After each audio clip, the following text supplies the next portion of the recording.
narrowly avoided the Yosemite Killer. At the end of May 1999, I was headed into my freshman year of high school. That summer, me and a group of 6 girls from my church went on a missions trip up to the coast of Riverside, California, to Mount St. Helens, Washington. 3 of the girls' mothers acted as our drivers and chaperones. We basically all piled into an old Chevy van and a station wagon, headed up PCH, and had the trip of a lifetime. I got baptized at a historic mission in San Luis Obispo. We spent 3 days in San Francisco, saw the capital, Portland, Oregon, Yosemite. Basically, we got to see every worthy landmark and stay in every noteworthy town from the SoCal to the Canadian border. When we stayed in Yosemite National Park, we spent 3 nights at the Cedar Lodge. While in Yosemite and sightseeing, the old Chevy van died in the middle of nowhere. Luckily, even though we were unable to get a cell signal, within an hour somebody stopped and helped us. This was so long ago I don't remember all the details, but basically the owner of the van told us later that the mechanic told her that somebody tampered with the engine. She was very upset by this and said that it was something that was done intentionally. The van had to be abandoned, and we had to use a rental the rest of the way. I don't know if it's a coincidence, but turns out that Carrie Anthony Stainer, aka the Yosemite Killer, was the maintenance man for the Cedar Lodge during this time. He had murdered and decapitated a park ranger by the time we were guests at the lodge. The very next month, he gained access to a room where a woman and her young daughter and her daughter's young friend were staying under the guise of checking the room for something. Basically, he knocked on the door in the middle of the night, and because he worked for the lodge, they opened the door. He abducted them, then raped and murdered and decapitated them. I can't say that I remember seeing him, but we probably did as we were there for 3 nights. It's just one of those things that I look back on and think he could have easily knocked on one of our doors, as it was just a few weeks before, and decided he wanted to abduct and kill us. I feel incredibly lucky, like I dodged a bullet.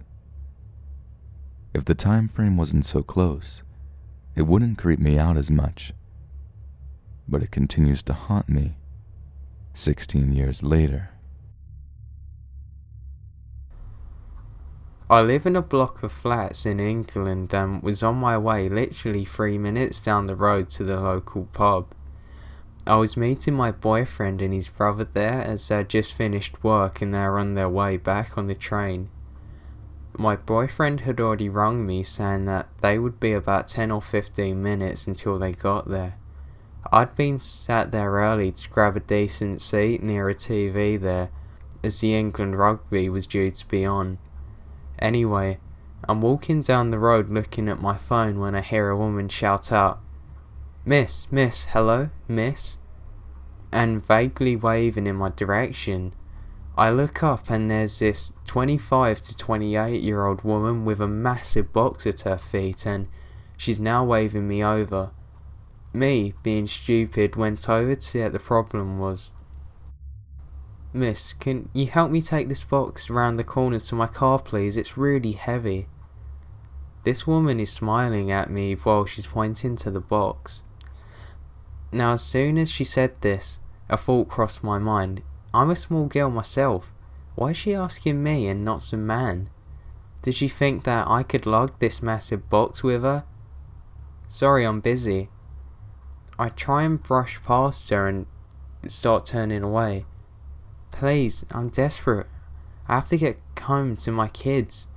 You have to help me, miss. It's too heavy. She's now yelling at me while squatting, trying to lift the box. I started getting annoyed. Now, look, lady, my boyfriend and his brother will be over here any minute now. They can help you lift this box. I don't know if you know that I'm alone and I'm a small girl being on her own, and Why would you ask me instead of any of the other men there? I'm busy. Yes, I did feel bad for saying this to her, but alarm bells went off in my head. I couldn't understand why she had asked me that. There were so many men literally queuing up to the cash machines and walking past. The woman gave me a foul look and pure evils. She looked mad and she took out her phone. I continued to make my way to the pub. I was 2 shops away and could clearly see one of the regulars outside smoking. I looked back over my shoulder just in time to see her lift the box up on her own and walk down the alley that was right behind her. Who was waiting in there? What the hell?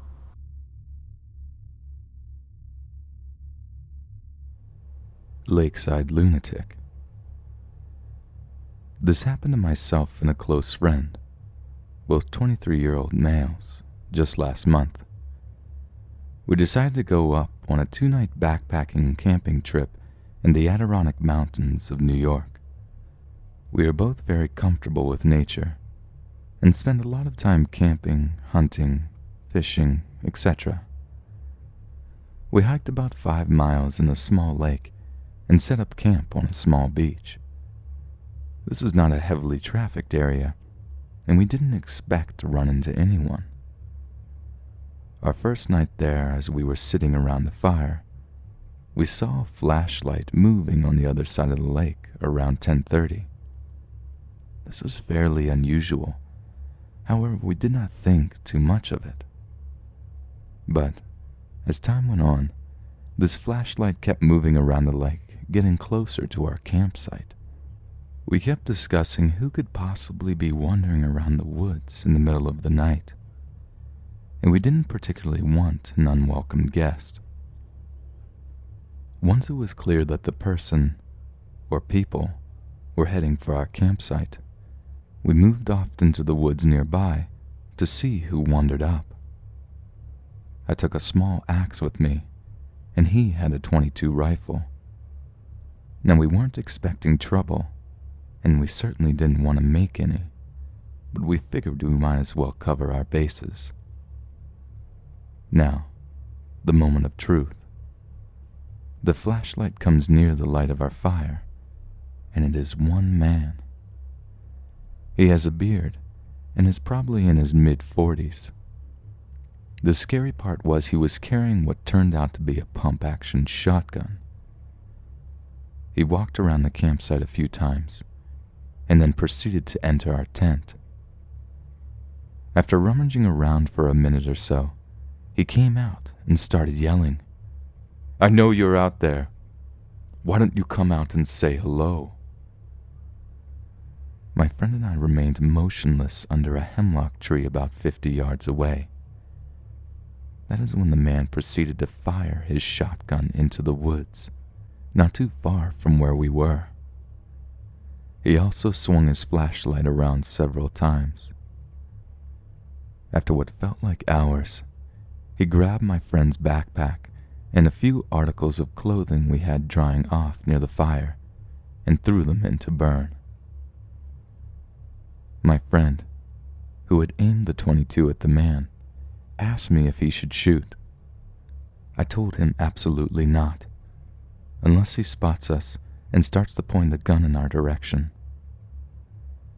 Thankfully, the man moved off from where he had come after a little while. We waited until his flashlight was on the other side of the lake, ran out, grabbed everything we could fit into my pack, and took off. It was now around 2 or 3 a.m. We ran out of the trail with flashlights and made it back to my car as the sun was coming up. We immediately went to the police department and reported it, where we also spoke with some forest rangers. And that was it. I haven't heard anything back from the police. It wasn't mysterious. However, it creeped the hell out of both of us.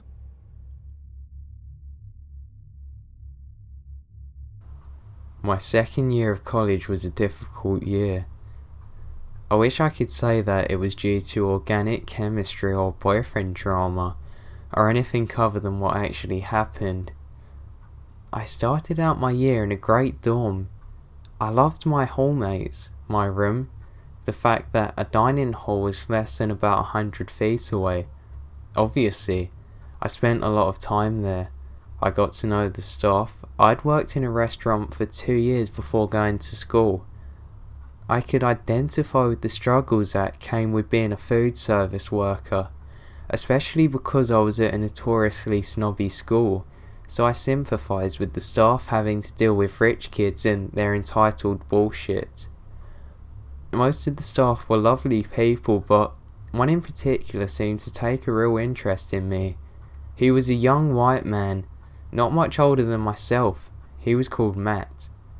He always went out of his way to talk to me and ask me questions about myself and how school was going.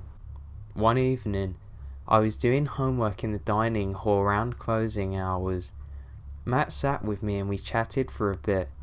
He said he was off work and heading to his car to smoke a bowl before he went home, and asked me if I wanted to join in. I'd only smoked a few times before, but I enjoyed it. It seemed harmless enough though, so I agreed. I was still very much a sheltered child, and to me, he didn't seem like a bad guy, so he couldn't be. We lit up in his car in the parking lot behind the dining hall, and I got a glimpse of the real Matt. He ranted about how his ex-girlfriend had recently dumped him. He called her a bitch and a whore and told me unnecessary details about their apparently kinky sex life. The virgin in me felt incredibly uncomfortable, only made worse by paranoia brought on by the weed. He went on about how much he hated students at the university, especially the girls, saying they treated him as less of a human. I was completely speechless. I didn't know what to respond. He tried to apologise for going off, saying that I was different and he wanted to get to know me better. I remember blurting out that I needed to go. I got the hell out of Dodge. He got out too and shouted after me to come back. And I thought he might chase me, but he didn't. I got back to my room safely. I avoided that dining hall like the plague for the next week. I didn't see him again until one night. It still haunts me to this day. Around midnight, I was walking back to my dorm alone from a function at the Christian Centre, which was only about 2 blocks away. I know I was walking by myself and how stupid this was. I felt bad asking someone to walk with me because there were some steep inclines between the centre and my dorm. I was walking alone on an empty residential street that was just around the corner from my dorm, when I noticed a black SUV that was creeping along behind me. It was going so slow that it was hard not to notice. At first I tried not to panic, but it quickly clicked that was Matt's car. I started running when it sped up ahead of me, and a man in a ski mask jumped out at me. I knew it was Matt. From here, things happened very fast. I tried to run the other way, but he grabbed me from behind and was struggling to get my wrists into handcuffs while simultaneously pulling me towards his car. I was screaming at the top of my lungs and fighting like hell. We fought for around a few minutes like that before he dropped the handcuffs and I was able to slam my heel into his foot. I think those two things and my relentless struggle shook his confidence because he backed into his car and sped off. Freaked out, I ran back into the room, constantly looking back to see if he was coming after me. Thankfully, he wasn't. I was able to call the police. I was very lucky that night, not only because I got away, but also because he was caught shortly after I dialed 911. He was arrested. The police searched his car and they found handcuffs, duct tape, a knife. During interrogation, he confessed that he was bitter and depressed over his breakup and wanted to make someone feel pain like he feels it. Nearly a year later, after a painful testimony from me, he was convicted to 40 years in prison with a 32-year suspension.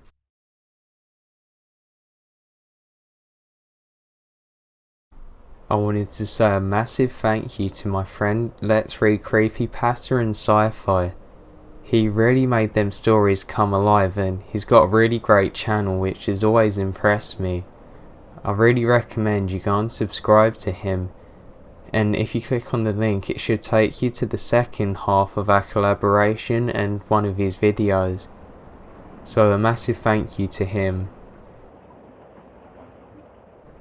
I wanted to say a massive thank you and shout out to Zixer for doing my channel art and profile pic. It's obviously about 20 times better than it was when I first did it. So a massive thank you to him. I'll link his channel in the description. He's really good at what he does. Thanks guys. See you next time.